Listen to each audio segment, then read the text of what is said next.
খবর সংযোগের আন্তর্জাতিক অঙ্গনে সংবাদ বিশ্লেষণ অনুষ্ঠানে আপনাদের স্বাগতম। আপনাদের সঙ্গে রয়েছি আমি কাজল হায়দার।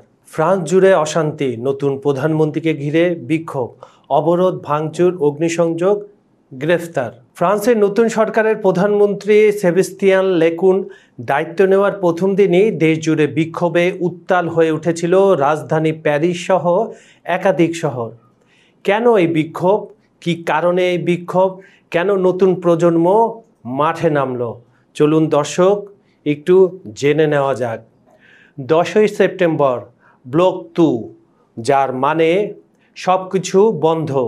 আন্দোলনের অংশ হিসাবে তরুণ বিক্ষোভকারীরা রাস্তায় নেমে সড়ক অবরোধ, ব্যারিকেড তৈরি ও অগ্নিসংযোগ করে। অনলাইনে ছড়িয়ে পড়া আহ্বানে সাড়া দিয়ে হাজার হাজার মানুষ পথে নামেন। পুলিশ টিয়ার সেল নিক্ষেপ করলে সংঘর্ষ সারা দেশে ছড়িয়ে পড়ে। এ সময় দেশ জুড়ে অন্তত 200 জন বিক্ষোভকারীকে আটক করে আইনশৃঙ্খলা বাহিনী। রাজধানীর প্যারিস, রেন, নতে, মপেলিয়ে এবং মার্সেই শহরে বিক্ষোভকারীরা রাস্তায় ব্যারিকেড তৈরি করে।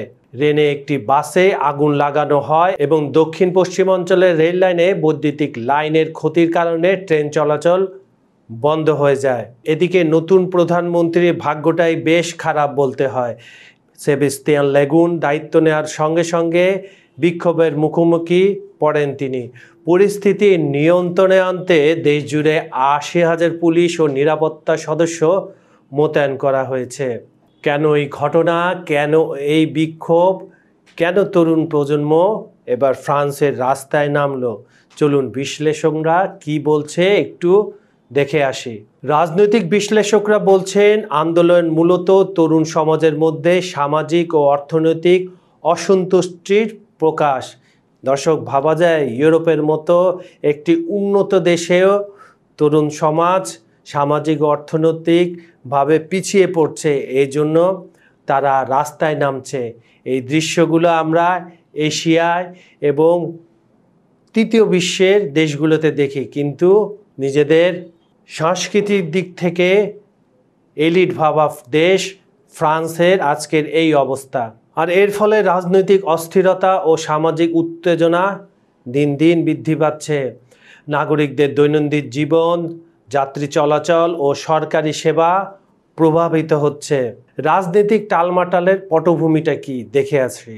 ফ্রান্সে নাগরিকদের দৈনন্দিন খরচ বেড়ে গেছে। দীর্ঘমেয়াদী অর্থনৈতিক সংকট এখন রাজনৈতিক এজেন্ডার কেন্দ্রবিন্দু।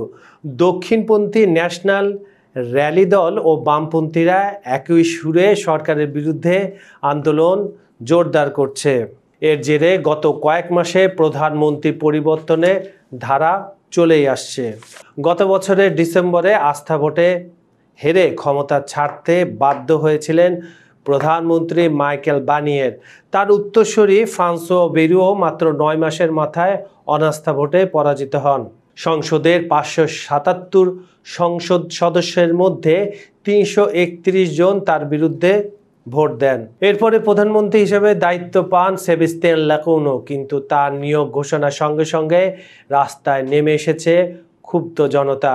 পুরো ঘটনার বিশ্লেষণটা যদি আমরা করি তাহলে এভাবে বলা যেতে পারে, ফ্রান্সে পরপর 2 প্রধানমন্ত্রীর অনাস্থা ভোটে পরাজয় দেশটির রাজনৈতিক অনিশ্চয়তাকে তীব্র থেকে তীব্র করেছে।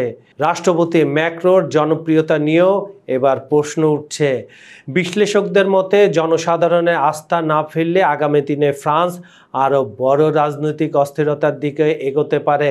তখন ম্যাক্রোর গদিও সামলানো কঠিন হয়ে যাবে। প্রেসিডেন্ট ম্যাক্রো ব্যয় সংকোচন নীতির বিরুদ্ধে এই বিক্ষোভ শুরু করে বামপন্থীরা।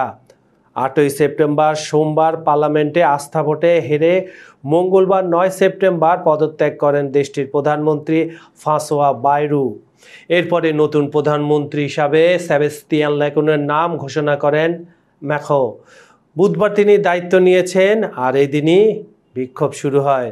এদিকে বিক্ষোভকারীরা বলছেন ম্যাক্রোর উচিত ছিল সংসদ ভেঙে দেওয়া অথবা একজন বামপন্থী নেতাকে প্রধানমন্ত্রী করা, কিন্তু তিনি তারই এক ঘনিষ্ঠ জনকে প্রধানমন্ত্রী বানিয়েছেন।